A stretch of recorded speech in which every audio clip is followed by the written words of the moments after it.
kita teruskan dengan pembentangan yang kedua, iaitu pengeluaran sijil kesihatan melalui FOSIM, dan saya akan bentangkan untuk yang slot sekarang.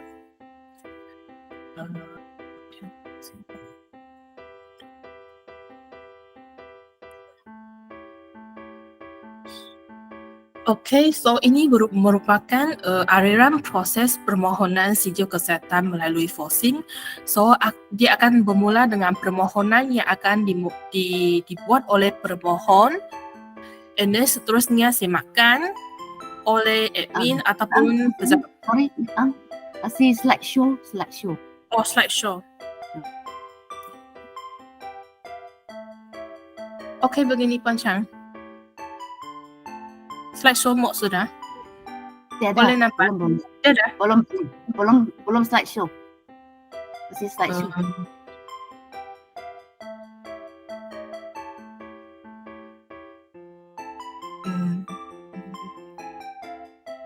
Ada sudah?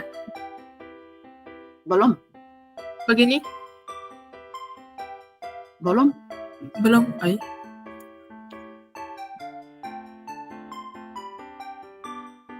Shop share. Entire screen.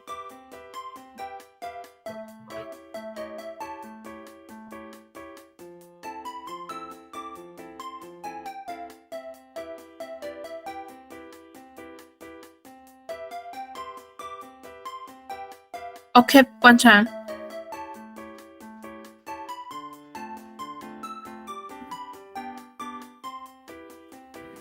Belum lagi slideshow. Cuba you tekan slideshow tu. Stop slide. Belum lagi slideshow. Belum slideshow.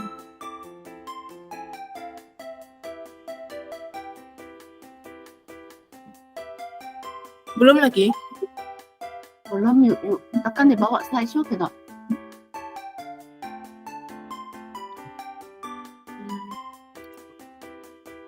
Ataupun saya share. Share apa? Saya share window, saya share screen lah. You share screen lah.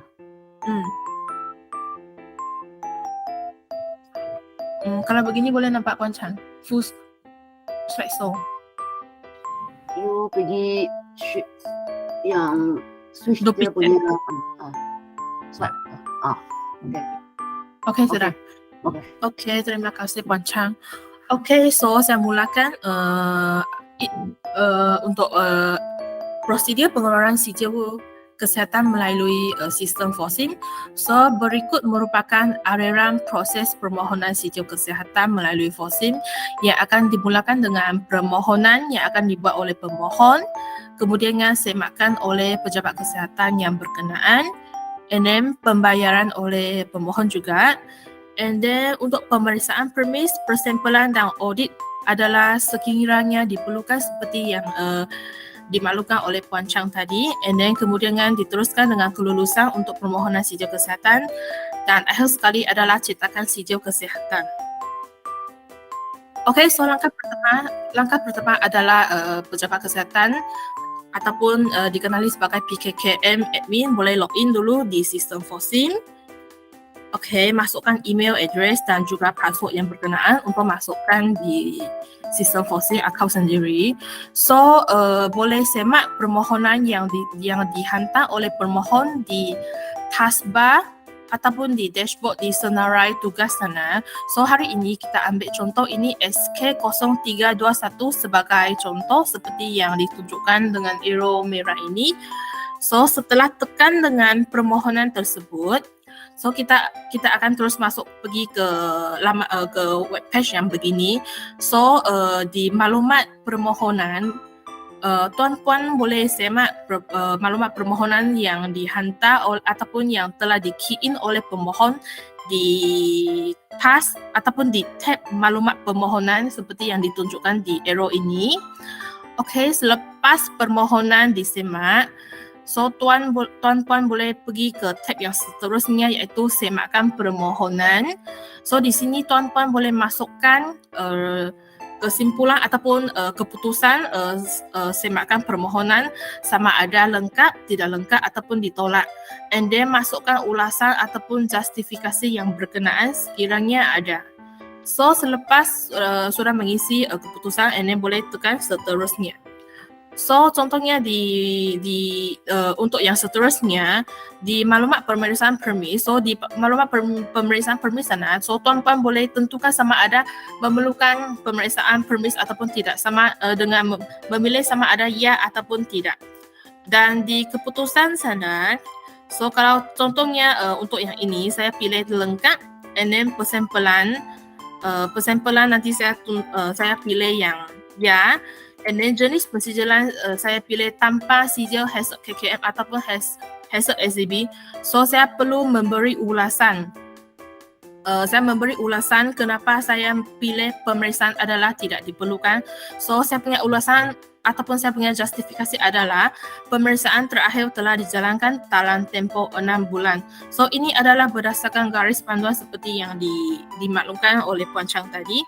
So selepas sudah masukkan ulasan yang berkenaan, so kita boleh teruskan dengan tekan seterusnya.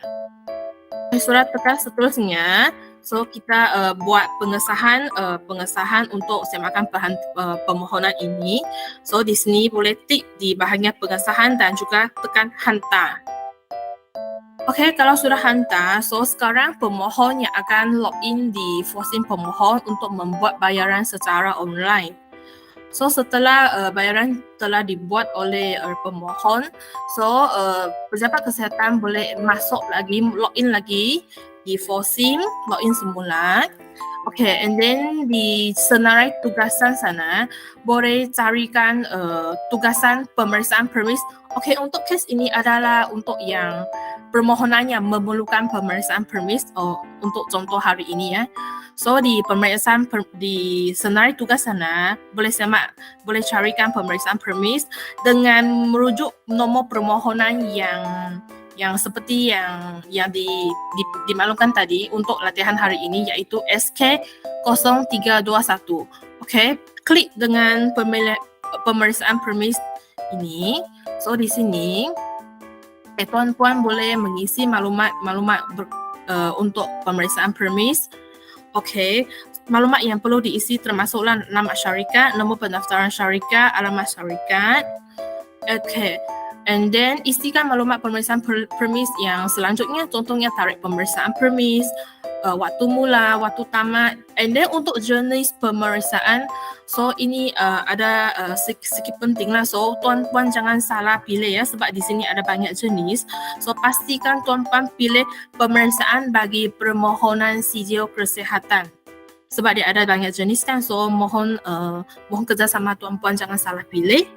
And then setelah pemilihan untuk jenis pemeriksaan ini, so tuan-puan boleh teruskan dengan pengisian maklumat yang selanjutnya, contoh seperti bilangan pengendali makanan yang sebenar.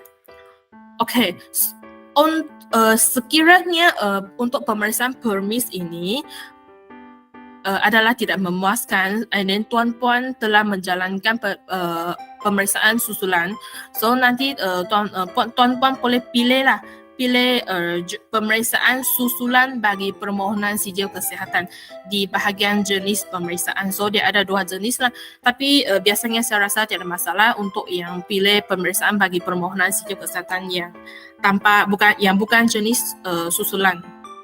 Okay, so selepas pengisian maklumat yang berkenaan, okay, termasuklah bilangan pengendali makanan yang sebenar, and then masukkan maklumat pemilih, penghuni dan pengendali makanan. Okay, di sini tuan-puan boleh tekan tambah pemilih, penghuni dan pengendali makan untuk masukkan maklumat yang selanjutnya. Okay, contohnya isi saya sudah tekan, and then so dia akan keluar begini, tambah senarai maklumat pemilih, penghuni dan pengendali makanan. So untuk bahagian ini, so tuan-puan boleh isikan maklumat. Okay, contoh kalau tekan dengan kategori, dia akan keluarlah sebanyak 5 jenis, sama ada pemilik permis, pemungut permis, pengendali makanan, penghuni permis ataupun wakil permis. So di sini tuan-puan boleh pilih lah sama ada individu yang perlu diisikan adalah di bawah kategori mana. Okay, so ini adalah contoh lah. Contohnya saya pilih individu yang saya isikan adalah wakil permis dan juga pemilik permis dan juga merupakan salah satu orang pengendali makanan. Okay, so di sini saya ingin tunjukkan perbezaan antara pengendali makanan dan juga bukan pengendali makanan. Okay, so yang contoh pertama ini saya pilih wakil permis, maksudnya dia bukan pengendali makanan.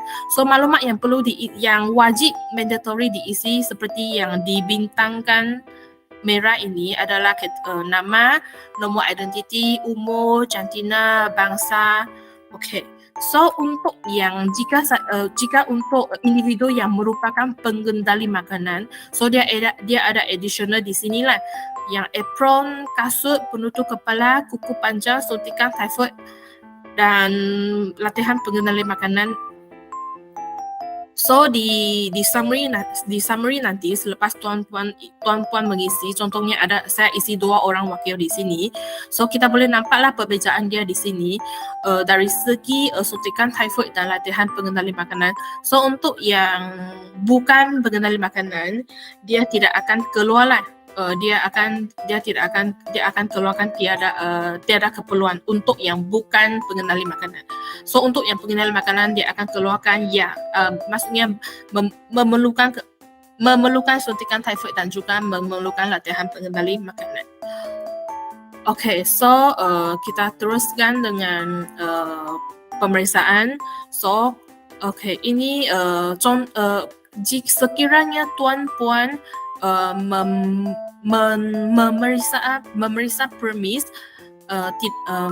tidak terus guna key in secara online lah, atau maksudnya mungkin ada kemungkinan sistem DAO di lapangan tidak dapat akses forsim, so tuan-puan akan guna borang race based, maksudnya isi secara manual kan.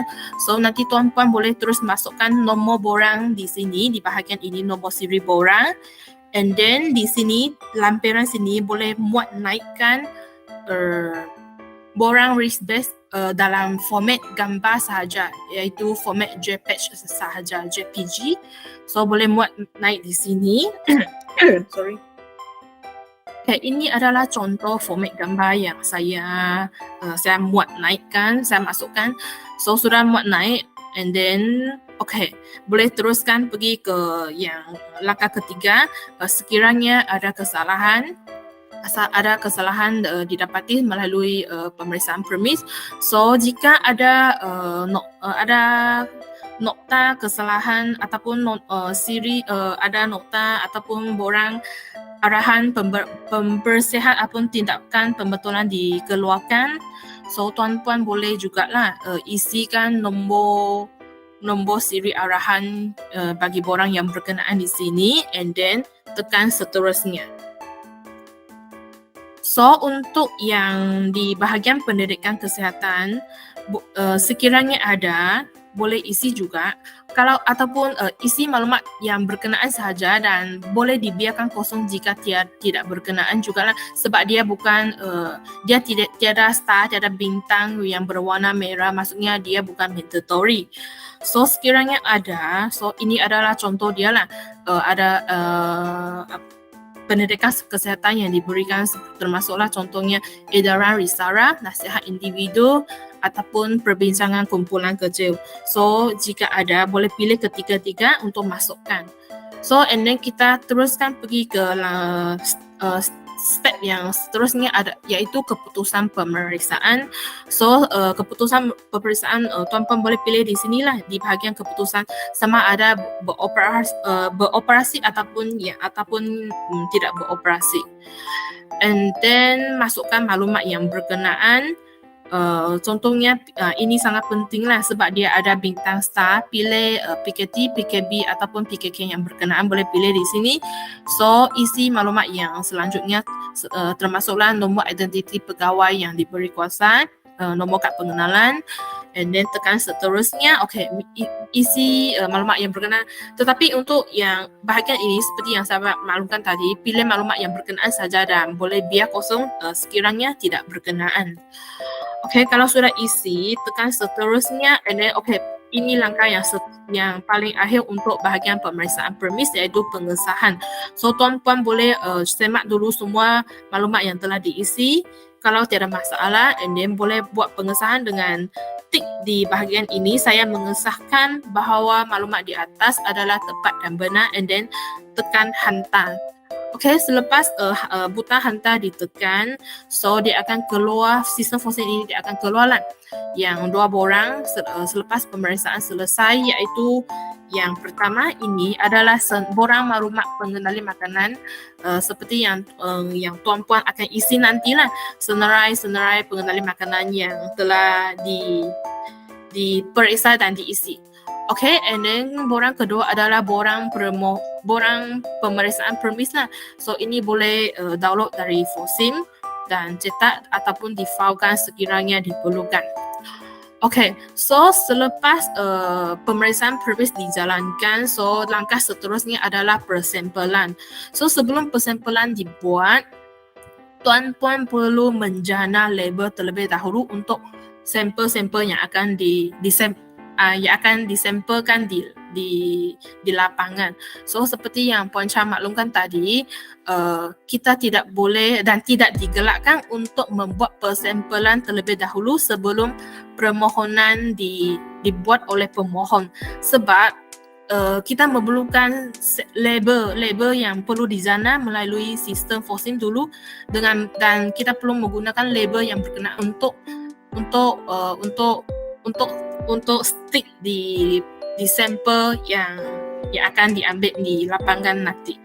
Okay, so untuk yang persempelan, so kita seperti biasa kita pergi ke Fosim, then di senarai tugas sana kita boleh pergi cari di bahagian senarai tugas, cari jana label, and then sama juga pilih boleh rujuk dengan nombor permohonan yang sama lah, yang SK0321. Okay, so tekan jana label. Sudah tekan, so di sini adalah ada 4 tab lah: maklumat tugas, sejarah tugasan, maklumat permohonan dan juga maklumat label. So untuk yang tugas sekarang adalah jana label seperti yang ditunjukkan di sini. So kita terus pergi ke tab yang terakhir, iaitu maklumat label. So di sini di maklumat label, so tuan-puan boleh pilih lah pengambil sampel. So ini adalah contoh pejabat kesihatan kawasan Tawau. So kalau sudah pilih, then boleh isikan maklumat bilangan label di sini lah. Boleh tambah berdasarkan kesesuaian ataupun berdasarkan keperluan. Okay, and then kalau sudah isi, and then kita boleh teruskan dengan pengesahan maklumat. Okay, seperti biasa, tik di sini buat pengesahan, and then tekan hantar. Kalau sudah hantar, dia akan keluar notifikasi bahawa maklumat sudah berjaya dihantar. Okay, so macam mana kita mau dapatkan label yang telah dijana? Kita boleh pergi di bahagian paling kiri, di sana ada banyak tab di Fosim sana. So kita pergi bahagian jana label. So masuk tekan dengan jana label, dia akan keluar banyak senarai label yang telah dijana. So kita pilih dengan label yang berkenaan, boleh berdasarkan tarikh jana label ataupun tarikh label yang dijana. So okay, so untuk yang permohonan ini, tarikh dijana adalah pada tarikh ini, so saya akan tekan dengan dia. So kalau sudah tekan, then continue dengan isi maklumat yang berkenaan seperti nama syarikat, and then maklumat sampel. Okay, boleh isi yang terung pertamanya yang telah dibutang dengan di star dengan merah tu, yang tarikh sampel diambil, masa ambil sampel, dan juga tarikh sampel akan dihantar oleh pemohon. And then double check juga untuk yang alamat pembekal, dan seterusnya maklumat yang berkenaan, masukkan dokumen-dokumen sekiranya ada, and then cara penghantaran macam mana, maklumat pegawai, persempelan, semua isi di sini. Nama pegawai saksi dan nama nombor kad kuasa pegawai saksi, ini dua penting sebab dia ada star. And then maklumat makanan ataupun produk, kumpulan makanan dan juga sak kumpulan makanan. Okay, ini contoh-contoh yang saya sudah isi lah. Sak item makanan ada contohnya saya isi ikan basong, and then jenis pembungkusan plastik, tarikh pengeluaran bila, and then nama sampel makanan semua sudah isi, and then nomor rujukan sampel, nomor seri label semua akan digenerate secara automatik oleh sistem FOSIM. Okay, and then kita teruskan dengan yang pemilihan parameter. So untuk yang parameter yang dipilih sebab sometimes kan persempelan dia akan melibatkan parameter lebih daripada satu. So macam mana kita mau pilih parameter untuk parameter yang lebih daripada satu. So kita perlu tekan control pada keyboard untuk pilih lebih daripada satu parameter. Pengguna boleh memilih satu atau lebih parameter jika sub-parameter khas tidak wujud. So saya sudah, ini contoh saya tekan control and then saya pilih total coliform, Vibrio Carrera semua. So dia boleh dipilih sekali. And then seterusnya kita proceed dengan proceed dengan pengisian maklumat yang selanjutnya.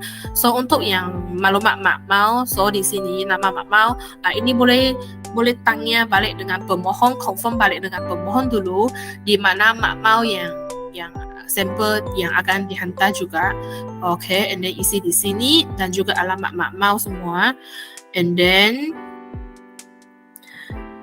isi maklumat yang selanjutnya, yang maklumat traceability, pengedar, pengimport, pengekspor. Tetapi ini adalah tidak wajib lah dia sebab dia ada star. So masukkan maklumat yang berkenaan sahaja. And then pilihkan jenis produk. Sudah pilih di bahagian produk, and then double check semua produk, maklumat notis sampel semua perlu ada. Kalau sudah, and then boleh semak juga yang cetakan label, cetakan borang A. Kalau semua tiada masalah, tekan seterusnya. So dia akan keluar begini, jurnal label dan muat turun. So tuan-puan boleh tekan jurnal label dan muat turunkan label yang berkenaan. So ini adalah label, ini adalah borang A, semua boleh buat turun dari FOSIM. Yang langkah yang terakhir adalah pengesahan untuk yang jurnal label ini. So kalau tiada masalah, seperti biasa, buat pengesahan maklumat, tik di sini, and then tekan hantar. So dia akan keluar satu summary lah, borang A di sini, borang daftar sampel, notis persempelan makanan semua keluar di sini. Dan semua boleh turun untuk print out lah. Ini adalah contoh notis persempelan makanan. Yang ini biasanya boleh print out untuk bagi dengan pihak pemohon saat persempelan dijalankan di lapangan. So selepas persempelan dibuat, pemohon sudah hantar sampel pergi ke makmal, and then keputusan sudah keluar. So pemohon akan hantar dengan pejabat kesihatan yang berkenaan. So sekarang kita perlu key in result untuk yang permohonan yang berkenaan di sistem FOSIM. So seperti biasa, kita pergi di senarai tugas di FOSIM sana. Pilih penentuan status sampel. And then untuk nomor rujukan boleh pilih lah nombor berdasar, boleh verify berdasarkan nombor siri label yang telah digenerate. Untuk yang ini saya tekan sini. So kita boleh teruskan dengan masukkan maklumat penentuan status sampel. Masukkan keputusan di sini. Contohnya nomor rujukan makmal, tarikh sampel diterima, status sampel macam mana, tarikh keputusan dikeluarkan, semua ini boleh maklumat semua ini boleh berdasarkan keputusan analisis lah, dan kemudiannya maklumat penerimaan keputusan. So tarikh penerimaan keputusan oleh biasanya PKD lah, pejabat kesihatan, and then nama penghantar keputusan masukkan di sini. Okay, then di sini agak penting lah, COA maksudnya yang keputusan analis dia perlu muat naik di sini, masukkan COA, and then kalau sudah muat naik, then masukkan maklumat. Ini contoh maklumat mamal yang saya masukkan. Nomor rujukan mamal saya masukkan, nomor tarikh sampel terima sudah masukkan, tarikh sampel keputusan dikeluar masukkan, semua sudah masukkan. Dan nama juru analis ini juga boleh berdasarkan COA juga. Sebab COA ditolak, so kalau tidak berkenaan tulislah tidak berkenaan. Kalau lepas tu sudah isi semua, masukkan keputusan berdasarkan parameter yang telah dipilih sebelum ini. So masukkan keputusan, contohnya di sini saya pilih coliform, E. coli dan total coliform. So saya masukkan keputusan berdasarkan keputusan COA, semua mematuhi, saya masukkan. So saya secara keseluruhannya keputusan adalah mematuhi, dan catatan saya tulis keputusan persempelan adalah mematuhi. Then muat naik dokumen. Ini dokumen yang dimuat naik adalah COA lah. So yang dimuat naik sebelum ini, so boleh semak sekali di sini untuk confirm balik kalau semua tiada masalah, and then baru tekan seterusnya. Kalau sudah tekan seterusnya, and then last buat pengesahan untuk yang penentuan sampel. Tik di sini seperti biasa, saya mengesahkan bahawa maklumat di atas adalah tepat dan benar, and then hantar. Kalau sudah hantar, kita pergi balik di senarai tugas sana, carikan buat laporan akhir. Sebab selepas buat laporan akhir, baru kita boleh proceed dengan cetakan sijil. So seperti biasa, cari di senarai tugas, cari tab buat laporan akhir. So untuk di sini boleh rujuk balik dengan boleh check balik dengan nombor permohonan yang berkenaan lah. So untuk yang hari ini punya latihan, saya pilih nombor permohonan yang berkenaan adalah SK0321. So saya akan klik ini. So saya klik ini, saya boleh terus, so dia akan keluarkan 1, 2, 3, 4 tab. So kita boleh terus pergi ke tab laporan akhir. So di tab laporan akhir, so kita boleh terus boleh semak juga keputusan persempelan seperti yang diisi sebelum ini, keputusan pemeriksaan, semua ada di sini. So boleh semak balik. Kalau semua tidak masalah, di tab kesimpulan, kita boleh pilihlah cadangan tindakan. Sokong permohonan, keputusan audit verifikasi lulus, and then masukkan ulasan keseluruhan yang berkenaan sekiranya adalah. So contohnya yang saya masukkan adalah pemeriksaan permis didapati mematuhi dan memuaskan. Kalau semua sudah and then boleh tekan cetakkan. So ini adalah laporan akhir untuk permohonan sijil kesihatan yang berkenaan. So boleh muat turun. And then last, pengesahan. Seperti biasa, buat pengesahan tik di sini, and then tekan hantar. So kalau pengesahan sudah buat dan berjaya dihantar, so sekarang kita tiba di langkah yang terakhir, sudah cetakkan. So dicetakkan, so seperti biasa pergi senarai tugas sana, carikan cetakkan. So boleh verify balik nombor permohonan SK0321. Confirm dia. So tekan cetakkan. So di sini boleh dia akan keluar 1, 2, 3, 4 tab. So terus pergi maklumat dokumen sijil receipt. Di sini. So boleh tekan jana. Kalau sudah tekan jana, sijil kesihatan akan terus keluar di sini.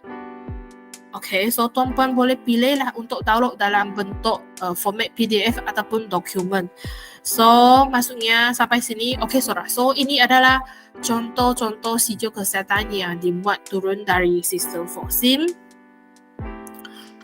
Tetapi untuk yang sijil kesihatan ini kan saya tidak bukan saya lah, kami tidak cadangkan tuan-puan terus guna format yang dimuat turun dari Fosim, sebabkan format dia memang akan update from time to time. So lebih bagus tuan-puan guna format yang seperti yang Puan Chang share tadi di Google Drive, boleh cek di sana guna format yang berkenaan.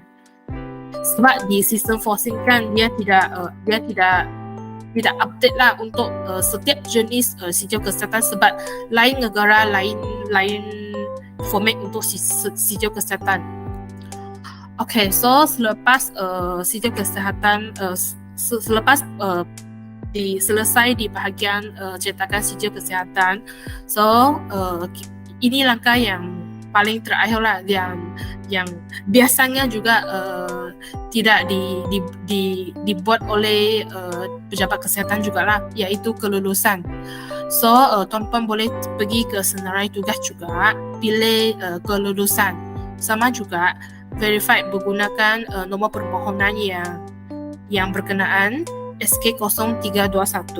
Okay, tekan di sini. Okay, masukkan maklumat yang berkenaan di bahagian kelulusan permohonan.